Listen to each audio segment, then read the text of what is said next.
A gente não é a pombagira. Você pode entrar aí dentro que eu vou te bater aí dentro. Você pode entrar aí dentro que nós vamos te bater. Bate nele, Marcelina. Bate nele. Eu não sou a pombagira. Vem cá que você vai ver a pombagira. Vem cá que você vai ver a pombagira, seu lixo. Seu lixo. Seu lixo. Seu lixo. Você é o lixo! Sai fora nada! Não encosta a mão em mim não! Você é polícia! Você é polícia! Observando esse vídeo, eu percebi o seguinte: esse camarada não era pastor. Não é o perfil de um pastor. Não é a forma que eles agem. Ficar tretando, ficar xingando, dizendo coisas com pessoas em um lugar público como um terminal rodoviário. Eles são mais discretos, eles são mais resguardados.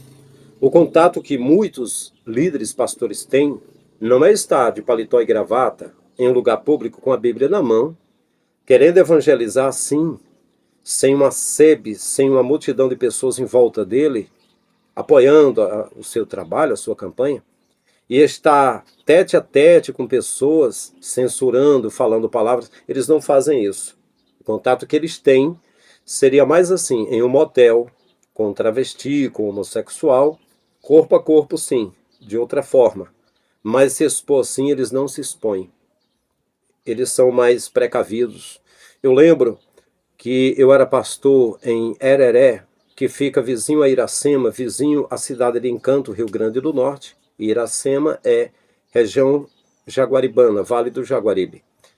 Também vizinho a Pereiro, que Pereiro já extrema com Jaguaribe. E eu lembro que o pastor Jaelson Santos, esposo da cantora Nájila Santos, irmão de lá de Gelson Santos, que era da Bela Vista.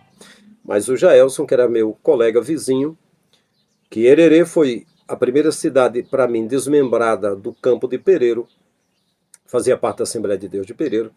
Eu lembro que o pastor Jaelson dizia: eu não visito quase as congregações. Se eles quiserem me ver, eles venham para a sede. Uma vez por mês eles me veem na sede. Então, assim, os líderes são muito resguardados. Então, esse rapaz aqui possivelmente não era pastor. Paletó e gravata não é sinônimo de pastor. Geralmente, nos vídeos em público, quando aparece alguém de paletó e gravata, costuma-se dizer que é pastor.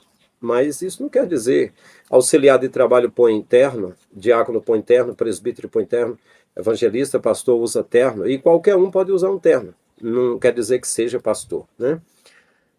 Para mim, ele era um fanático. O fanatismo é a fase que eu também passei por isso. Você fica com um zelo, você vai ver na Escritura, tem lá Deus dizendo que ficar com outro homem é uma abominação, que ficar com um animal é loucura, que ficar com outra pessoa sem serem casados é alguma outra coisa a mais, prostituição e tal. Então, aí as pessoas ficam com aquele zelo exacerbado, aquele cuidado todo, mas cada um deve cuidar da sua própria vida. Isso é culpa dos líderes que não preparam essas pessoas, e as pessoas ficam com um zelo que nem Jesus teve, né? Está escrito: o zelo da tua casa me consome. E Jesus sentiu zelo pela casa de Deus, que é o corpo do ser humano. E, enfim, e Jesus mesmo não andou falando nada contra homossexuais. Em segundo lugar, a intolerância religiosa. O que acontece? Os líderes não falam sobre finanças, por exemplo, nas igrejas. Se eles falassem sobre finanças, todo mundo ia ver que quem mais recebe é ele, né? A não ser algum empresário grande, que tem uma empresa grande, que teria milhares de escravos remunerados, recebendo 25% do seu suor, dando a energia, o seu trabalho para ele. Não sendo, quem ganha mais é o líder, é o pastor. Então o pastor não fala sobre finanças, por exemplo, na igreja, porque a carapuça vai assentar na cabeça dele, na coroa dele. Então ele vai falar sobre travestis, sobre ideologia de gênero, sobre usos e costumes. Então, se ele falasse sobre usos de finanças, apertava ele. Aí ele vai falar sobre esses temas e o povo vai sair dos cultos pipocando para pôr em prática esses temas, né? Ah, o pastor falou que Deus não deixou Adão e Eva, ou Adão e Ivo. Foi Adão e Eva, e não Adão e Ivo. Então, esses homens são cheios de demônios. Eu digo mesmo que é pombagira, não sei o quê. Intolerância religiosa. Isso é crime, isso é agredir a fé, a vida, a moral dos outros, desnecessariamente. Mas eles não aprenderam, eles não entenderam, porque os líderes não colocam eles a par das verdades, né? Então, os líderes põem assuntos polêmicos para as pessoas. Falando sobre casos de jovens que estão em fornicação e não podem tomar a Santa Ceia, mas podem dar o dízimo, né? Deveria não poder tomar a Santa Ceia, não dar o dízimo. Não. O dízimo a pessoa passa a dar depois que é membro da igreja, depois que se batiza, depois que toma a ceia. E no dia da ceia entrega o dízimo. Assembleia de Deus, Ministério Templo Central, Belém, é assim. Aí o irmão está disciplinado, mas pode dar o dízimo? Pode. Pode. Aí assim, vai colocando esses assuntos polêmicos e isso não faz bem para as pessoas, né? Jesus não falou contra homossexuais. Nunca. Não falou contra meninas de programa, não. Não foi o tema dele. Mas foi o tema do Deus do Antigo Testamento. Por isso eu costumo dizer que há duas fés, há dois deuses, há dois caminhos aí. Porque é o seguinte, no Antigo Testamento havia um Deus que ele dizia, Noé, pegue uns animaizinhos e queime para mim. Aí sentiu o cheiro do churrasco e disse, nunca mais eu vou destruir o homem. Eu gostei da fumaça dos animais queimados. Aí ele pediu sacrifício para que diariamente os sacerdotes oferecessem sacrifício, imolassem cordeiros, cortassem as pernas, as partes lá e queimassem no altar e outra parte comesse assada. E Jeremias foi e falou, disse, olha, Deus diz o seguinte, eu nunca pedi sangue de animais, nunca pedi sacrifício. Quem foi que requereu isso nos meus átrios? Eu não pedi sábado, não pedi lua nova, eu não pedi que vocês fizessem isso, essas coisas que vocês vêm oferecendo para mim. Aí você vê, teve um Deus que falou para Balaão, não vá até o rei Baraque, as campinas de Moabe, para amaldiçoar o povo de Israel. Aí teve outro Deus que disse, não, você pode ir, mas fale só o que eu te disser. Aí o outro disse, não vá. O outro disse, vai e fale o que eu botar na tua boca. Ele foi. Aí um anjo se pôs no meio do caminho, com a espada, e a jumenta parou e apertou a perna dele num lajedo de pedras. E ele começou a espancar a jumenta, e a jumenta falou e disse, por que está me espancando? Eu não sou a tua jumenta? Ele disse, eu estou espancando e queria te matar. Ela disse, mas por quê? Eu não te sirvo. Aí Deus abriu os olhos, ele viu que tinha um anjo na frente impedindo. Você vê. Aí um Deus falou para Davi, não conte o povo de Israel. Né? Não é a multidão de gente que vai te fortalecer, sou eu que te dou força. Aí o outro disse, pode contar. Aí ele fez o recenseamento. Aí Deus disse, eu disse que não era para contar, mas o outro Deus disse, pode contar. E aí ele foi punido por Deus. Então você vê dois deuses agindo. Um que está querendo punir os homossexuais e o outro que não está punindo os homossexuais, está punindo as lideranças que deturpam a palavra de Deus. Se você for ver, Jesus nunca levantou o dedo contra a prostituta, pelo contrário, uma mulher foi apanhada em adultério e ele disse, quem não tiver pecado, atire a primeira pedra, e certamente conhecia o coração de cada um que estava ali. E o homem não foi apresentado, foi só a mulher. E todos se retiraram. Ele disse, cadê teus acusadores? Ela disse, não ficou nenhum. Ele disse, eu também não te acuso, não te condeno. Vai, não peques mais. Ele até disse assim, vá e não faça mais isso para que coisa pior não te aconteça. Ou seja, agora eu estava aqui para livrar tua pele, outra hora você pode ser apanhada. Ela foi apanhada com o marido de outra. Né? A lei de Moisés, do Deus de Moisés, dizia para serem apedrejadas, mas já o Deus de Jesus, o pai do Messias, já não queria que matasse. Veja só, nos 10 mandamentos, que são 9 tido como 10, é do mesmo tanto dos dons e das virtudes, diz, não matarás. Mas já a lei de Moisés dizia, mate. Você vê que Moisés não estava mais servindo ao Criador. E Jesus disse em João capítulo 10, todos os que vieram antes de mim são ladrões e salteadores, mas não foram pastores. Todos os chamados pastores que vieram antes de mim, eles roubaram, na verdade. Fosse a glória, fosse o entendimento, fosse a sabedoria. Moisés foi antes de Jesus e foi pastor. Então foi Jesus, não é eu, Frank Lima. É Jesus que disse, os que vieram, eu sou o bom pastor. Todos os que vieram antes de mim foram ladrões e salteadores, mas as ovelhas não deram ouvidos. É por isso que eu digo, se tiver de escolher entre Davi e Jesus, eu escolho Jesus. Se tiver de escolher entre Moisés e Jesus, eu escolho Jesus. Porque tem gente que se pega com personagens, alguns que foram criados, outros que existiram, mas que traz uma doutrina que vai contra o próprio Criador. O Messias, está escrito que nunca Deus foi visto por alguém, mas foi revelado no Filho. Então, é o Filho que deveríamos seguir. E se Jesus não existiu, se ele foi uma criação do sistema bem feita para dominar o mundo, a maior mentira de todos os tempos, então foi um tiro no pé do sistema. Porque os seus ensinos são tão bons que, ao serem praticados, nós estamos indo contra todo o sistema. Essa é a realidade. Então, meus queridos, o tema de Jesus nunca foi prostituta ou homossexual. Ele bateu muito nos líderes que faziam aquilo. Você não está vendo? Se Deus é Espírito, criou o homem. E Deus disse, filho, eu vou te dar o ânus para que o ânus evacue e tire os incrementos, as fezes, as coisas aí. E eu me preocupo que você use esse ânus do jeito que eu quero. Você não pode... Poxa, não faz sentido. As lideranças puseram isso na sua cabeça. Não, pastor. Mas é porque está escrito que Sodoma e Gomorra, eles foram destruídos, está na segunda carta de Pedro, em Judas 6, porque foram após outra carne e tal. Gente... Algumas cartas, alguns livros que foram ordenados pelos pais da igreja, que foram depois dos apóstolos, algumas coisas foram colocadas e não existem. O próprio Jerônimo pede perdão numa carta porque o Papa o constrangeu a pôr coisas na escritura que não estavam ali. Ao invés de traduzir, transliterar e acrescentar coisas que não haviam. Os biblicistas, os hebraístas, dizem que o capítulo 16 de Marcos não existe, foi colocado ali.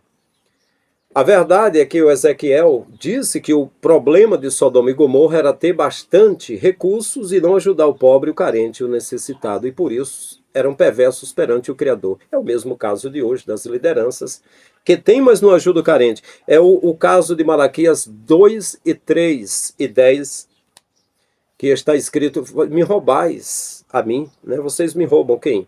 Os sacerdotes que recebiam nos dízimos e ofertas alçadas, recebem coisas da roça e prata e ouro na alça que está na mão de vocês, na bolsa de vocês, e vocês não repartem com os carentes, do jeito que os que vendiam propriedades na igreja primitiva, levando valor aos apóstolos, repartia a cada um. Como os sacerdotes, porque no capítulo 2 de Malaquias diz, essa palavra é para vós sacerdotes, não repartiam, Deus rejeitou os sacerdotes. E pode estar certo.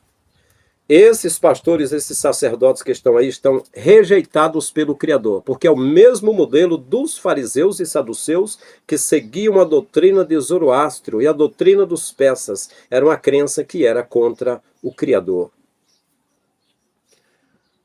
Então, a prostituição que incomoda a Deus é iniquidade. Iniquidade é o pecado contra o Pai. O iníquo é aquele que se põe no lugar do Criador. Quando alguém diz, Deus está querendo que você dê dinheiro, é de Macedo dizendo, R.A. Soares dizendo, Silas Malafaia dizendo, isso é iniquidade. O Criador não pede nada de nossas mãos, disse Paulo aos atenienses. Deus está querendo, irmão, que você se comporte assim assado. Mentira. A forma que Deus conduz cada vida é uma coisa própria dele. É como se fosse um Deus para cada pessoa. O mesmo Criador se manifesta diferente para cada pessoa. A impressão digital de cada pessoa é diferente. Não adianta você pôr a sua medida na vida dos outros. Vai cuidar da tua própria vida. E Mateus 7,7, não julgue para não ser julgado. Com a medida com que você medir, você será medido. Então é isso, as pessoas veem alguém que é homossexual, ou enfim, ou travesti, e vai lá afrontar a pessoa, achando que Deus é esse Deus aí. Não é o pai do Messias, porque você não viu o Messias fazendo isso. Pelo contrário, as pessoas que censuravam quem adulterava, censurava os que se prostituíam, eram amigos de Jesus. Jesus veio para eles, para estas pessoas, e foi chamado, apelidado de amigo de pecadores. Mas esse povo prega amor, mas não vive o amor. Eles não vivem o amor. Quando eu falei que escolhi o amor, isso foi até uma palavra profética que recebi de uma cantora, lá embaixo da tenda de Balneário de Camboriú. Tem uma tenda lá de oração, nós chegamos lá embaixo onde tinha uns bancos e tinha uma morena e tinha uma loira. E quando eu cheguei lá, o pai revelou a vida delas para mim, antes de subir. Eu estava com 2 companheiros, aí eu disse, vamos subindo que eu já vou. Aí eu falei para uma delas, não viaje. Você tem uma briga com o namorado, você quer viajar, mas eu vejo um acidente. Ela falou, é verdade, não vou viajar. Falei para outra, você é cantora, não se preocupe.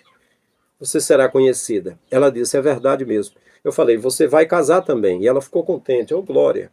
Aí ela falou, e você foi escolhido por Deus para pregar o amor. E eu recebi a mensagem, mas eu falei, pai, eu sempre achei que eu fui escolhido para pregar tribunal de Cristo, juízo final, grande tribulação, Gog e Magog, terceira guerra mundial, foi para pregar escatologia, últimos dias, acontecimentos, eventos, mas pregar amor foi. Mas é o que faz sentido para mim. Desde 2011, a minha mensagem que já era pregar fé, dons, novo nascimento, a salvação, a cruz, escatologia, a vinda de Cristo, e eu passei a ir mais para o principal, o mandamento que Jesus deu. Amar a Deus, amar o próximo. Amar o Criador, não cometer iniquidade. E amar o próximo, cuidar do carente. É como ele disse em Mateus 24, 32, que um dia ele vai dizer para o grupo da direita, vinde benditos, possui o reino eterno preparado para ti desde a fundação do mundo. Porque eu tive fome e me deste de comer, tive sede e me deste de beber, estava nu e me vestiste, enfermo e me visitaste, preso e foste ver-me, fui estrangeiro e me recebeste. Então, é por isso que ele chama para a vida eterna, e não por estar censurando alguém o que ele faz com o corpo dele, porque isso não incomodou Jesus, né? Pois bem, então, o que incomoda a Deus é a prostituição espiritual, que quem fazia eram fariseus, saduceus, alexandrinos, herodianos, que vinham da crença dos persas e de babilônicos, da crença de Nimrod, da Semíramis e do Tamuz, da Artemis, a rainha dos céus, era Astarote, era Baal, eram essas coisas que incomodavam o Criador. E aí Jesus bateu de frente com as lideranças, mas não bateu de frente com pecadores. Ele disse, os sãos não precisam de médico e sim os doentes. Eu não vim chamar justos, eu vim chamar pecadores ao arrependimento. Mas ele não disse que a pessoa fazer o que quisesse com seu corpo era pecado. Ele disse que era pecado, era deixar de amar o Criador cometendo iniquidade e deixar de amar o próximo cometendo impiedade, né? Enfim. Então, abreviando. Aqui nessa terra os dominadores se divertem, né? A elite global, os senhores do mundo, que são 13 famílias, que vai da família Kennedy à família McDonald. Dentre eles, as mais terríveis são os Rothschilds, os Rockefellers e os JP Morgan. Este JP Morgan encheu os bancos na época da Segunda Guerra Mundial. E estes que estão vendendo armas, seja para o Irã, seja para a Ucrânia, seja para a OTAN, eles bancam ambas as guerras, para Israel e para a Palestina, seja para Taiwan e para a China, seja para Taiwan, né? Seja para Israel e para o Hamas, para os palestinos, eles ficam se divertindo, os grandes coronéis também, com charutos na boca, com os pés em cima de um birô, fazendo seus jogos de guerra. Eles não mandam seus filhos, seus sobrinhos para as guerras. Os líderes das nações, eles se divertem mandando os filhos dos outros morrerem nas batalhas. Eles criam as guerras a partir do nada e se divertem vendo as pessoas morrendo. E aquele velho presidente que será substituído pelo Trump, o infeliz ainda disse para os da Ucrânia que já enviaram todo mundo para morrer, já morreram mais de 700 milhões de pessoas, se aproximando de 1 bilhão de pessoas. Aliás, 700 mil pessoas morreram, se aproximando de 1 milhão. Ele disse que pegassem os jovens, os adolescentes, botassem arma e mandassem para morrer. Olha só, né? Para você ver. Então eles se divertem com a guerra. Da mesma forma, os líderes, eles se divertem com os fiéis. Eles enchem os fiéis de doutrina falsa na sexta-feira ou no dia que escolhem para o culto de doutrina e não falam sobre finanças porque mexem no bolso deles. Então eles vão falar sobre usos e costumes, eles vão falar sobre homossexuais, sobre movimento LGBT, sobre ideologia de gênero, sobre isso, sobre aquilo, e as pessoas ficam entretidas e vão pôr em prática. Aí aparecem esses intolerantes, aí vê um homossexual e vai, espírito de pombageira, não sei o quê. Aí acaba incorrendo em perigo. Deixa eu abreviar. Os artistas também se divertem, né? Eles dão os seus shows e as pessoas dos fã-clubes ficam brigando pelos artistas, né? Então é isso aí. Para concluir, eu digo que já expulsei muitos espíritos durante a minha vida de fé, desde 16 anos de idade, que aceitei a fé completando 17 anos. em 14 de junho de 93. Eu expulsei espíritos de muitas entidades que oprimiam pessoas, mas, primeiro, nunca chamei nomes de nenhuma entidade. Nunca. Sei que uma vez Jesus perguntou sobre o gadareno, qual é o teu nome? Ele disse, somos muitos porque somos uma legião. Dizem que essa história do gadareno foi acrescentado nos evangelhos, que não existia. Se existiu, eu diria, na minha opinião, que o Messias falou para que fosse testemunhado que era uma legião, mas não tinha o costume de falar de nomes. Então esse nome, essa coisa, tranca-rua, Exu caveira, Exu quebra-ossos, sete espadas, não sei o quê, isso nunca eu fiz. Nunca o Pai me deu inspiração ou revelação para citar nomes de entidades, né? Segundo lugar, as pessoas que eu orei que estavam oprimidas, eu senti um intenso amor por elas. E esse amor foi a chave para que, rapidinho, em questão de segundos, os espíritos saíssem. Quando você olha cheio de amor nos olhos de uma pessoa que está oprimida, pode crer que todo mal já se afasta, porque o amor é o Criador. Terceiro lugar, nunca apanhei. Nunca levei um arranhão, um empurrão, um cascudo, um morro na cara. Nada. Empurrão, não. Isso não aconteceu comigo porque eu estava consciente de que estava na presença do Criador e que era vontade do Pai orar por alguém oprimido, né? O Pai estava comigo. Nunca entrevistei. Você sabe que é propaganda, né? Qual é o teu nome, demônio? Não importa. Se é para sair da vida da pessoa. Se a pessoa está sendo possuída por um espírito, ela não está com um mal-estar, ela não está num pesadelo, por que eu vou prolongar isso? Fazendo entrevista para dar ibope, né? Para dar ibope. Então, alguns dos casos maiores, para concluir, a esposa do irmão Zé Filho, que eu falei, que eu vinha de um culto na sede da Assembleia de Deus em Mossoró, Rio Grande do Norte, no ano de 94, se não me falha a memória.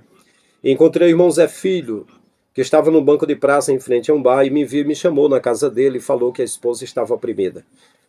E eu cheguei lá e vi mesa de mármore quebrada e cadeira de ferro amassada e uma sala grande e escura, e lá no canto ela estava agachada lá. E eu fui lá e quando fui impondo a mão sobre ela, ela deu um guincho estrondoso, como se fosse uma besta junto com um grito agudo, como se fosse 4 ou 5 pessoas gritando ao mesmo tempo. Arrepiou até os pés, que não tinha pelo. Mas quando eu fui dizendo, em nome de já foi saindo. Ela já foi ficando bem, né? E o caso do Júnior. O Júnior, o colega dele e uma menina que chegaram oprimidos por espírito, num culto matutino, 5 horas da manhã, na congregação da Assembleia de Deus do Conjunto Nova Vida, no bairro Santo Antônio de Mossoró. Também lá pelo ano de 94, eu estava com meu irmão, que é aqui em Lagoinha Quixeré, Ceará. Ele é segundo vice-presidente da Assembleia de Deus. O irmão Nequim estava comigo nesse culto e meu pai novo convertido, meu pai Bebel, tinha um apelido de Babel. Bebel, Manuel Lima, o nome dele. E aí eles chegaram lá, 2 homens mais altos do que eu, fortes, robustos, né? E uma menina, uma mocinha, aí com uma garrafa de cachaça e disse, vim tomar essa cachaça aqui dentro. Passamos a noite no cemitério e em um salão de magia negra, nós viemos. E aí começamos a orar por eles. E eles se manifestaram lá, entidades, espíritos na vida deles. Um deles, que eu botei ele no chão e estava orando assim, ele saltou das minhas mãos e voou, flutuou no ar e bateu em cima de um banco, foi uma pancada grande lá. E depois veio correndo e deu uma voadora, um chute em mim. Eu saí, abri a porta e lá fora ele deu dezenas de socos e de chutes para me acertar, mas não acertava. Era igual aquele filme do Homem-Aranha. Passava o braço assim, mas para mim era muito lento, porque o Pai estava na minha vida, né? E eu dizia, você não me acerta. E ele dava chutes e socos até que o homem oprimido e endemoniado ficou cansado. Quando ele estava dando chutes e socos, e eu sorrindo, eu só faltava flutuar, porque o Pai estava na minha vida, né? Aí foi chegando o irmão Pedro Paiva numa moto, ele disse, vou chamar a polícia. Eu falei, não, irmão Pedro, vamos orar aqui, não vou chamar a polícia. Ele foi quando voltou com os policiais. Eu falei, não, isso aqui é coisa de fé. E aí eu orei, eles foram saindo, já tinham desistido da batalha, foram saindo. Eu falei, opa, espera aí. E fui lá e um deles tinha botado a Bíblia do meu irmão dentro da calça deles. A Bíblia do irmão Nequim. E eu fui lá, disse, espera aí, você tem algo que me pertence. Aí tirei a Bíblia lá, eca, que nojinho. Peguei a Bíblia de volta, enfim. E aconteceu também, no ano de 95, lá em Fortaleza, o irmão Neto e o grupo Mensageiros de Sião, da Assembleia de Deus do Quintino Cunha, de madrugada, 2 horas da manhã. Eu estava junto, até levando uma camisa, um par de sandália para doar para pessoa de rua, e tinha um que estava embriagado caído. E quando oramos por ele, saiu o cheiro de cigarro, de bebida, e ele levantou, sóbrio, bonzinho, não tinha bebido, não tinha nada. Estava possuído por alguma entidade e ficou bonzinho na mesma hora. E aconteceu também aqui, aconteceu ainda lá no Quintino Cunha, no ano de 96, mais ou menos. Quintino Cunha, Fortaleza, Ceará. Que umas irmãs do Círculo de Oração, lá do bairro Vila Velha, Assembleia de Deus dirigida pelo irmão Boaventura, um presbítero, senhor de idade, elas me convidaram para orar por uma menina oprimida lá no Quintino Cunha. A menina magrinha, as garras grandes, o cabelo grande, não penteava mais. E ela estava numa rede alta. Quando eu comecei a orar, ela saltou da rede e saiu engatinhando no chão. E outro caso, aqui no lugar onde eu moro, Lagoinha Quixeré, Ceará, é uma prima minha. Estava amarrada de cordas, assentada na sala. E eu entrei lá, fui lá com o irmão Nequim, meu irmão, e sentei do lado dela e tirei as cordas rapidinho e orei e ela ficou bem. E uma outra também, amiga da gente, a chamada Neide, essa já partiu. A Neide, ela também quebrou mesa de mármore, amassou cadeira de ferro, e eu cheguei lá e orei por ela e orava por essas pessoas. Então eu concluo dizendo, se o Criador te usa para você orar por alguém, com certeza a pessoa não vai se enraivar, a pessoa vai te agradecer, vai sentir um alívio, mas essas pessoas que são meninos vestidos de menino, ou seja, da forma que for, pelos seus hormônios ou pelo seu ser, a forma que eles querem ser, isso não tem a ver com demônio, isso é uma escolha de vida. O que eu acho mais ridículo, e eu posso dizer medíocre, hipócrita, é que tem muitos líderes que se relacionam com esses meninos de programa homossexuais e depois fica na igreja, Deus condena essa prática, hipócritas. Vai olhar para a tua própria vida, olhe para você mesmo. Quando você corrigir a tua vida, tente corrigir as outras. Eu duvido que você termine de corrigir a sua vida para corrigir a vida dos outros. Então é isso, meus queridos. Se você ainda não é inscrito no canal, convido a se inscrever, ativar o sininho das notificações para receber todos os dias um vídeo que nós enviamos. Se você quiser cooperar conosco, torne-se membro do canal. Nós temos 6 níveis. A partir de 1 ano que você faz parte do primeiro nível, recebe um cartãozinho de auxiliar. No primeiro ano que você está no segundo nível, recebe um cartão de diácono. E no primeiro ano que você completa, sendo membro, recebe uma credencial de presbítero no terceiro nível. E no quarto nível, depois de 1 ano, recebe a credencial de evangelista. No quinto nível, recebe uma credencial de pastor. No sexto nível, de bispo. Esses cargos que eu, pastor Frank Lima, que fiz parte de algumas convenções como COMEADEC e CONADEC e CGADB, esses cartões e essas credenciais não estão vinculados a convenções, mas se algum quiser reconhecer, se alguma sigla, alguma convenção ou algum líder quiser reconhecer, eu como pastor posso fazer isso. Eu tenho minhas credenciais, já fundei ministérios, já fiz parte mais de 20 anos da Assembleia de Deus, Ministério Belém, e você pode ficar no ministério que você quiser. Então é isso. Até o próximo vídeo. Grande abraço em todos.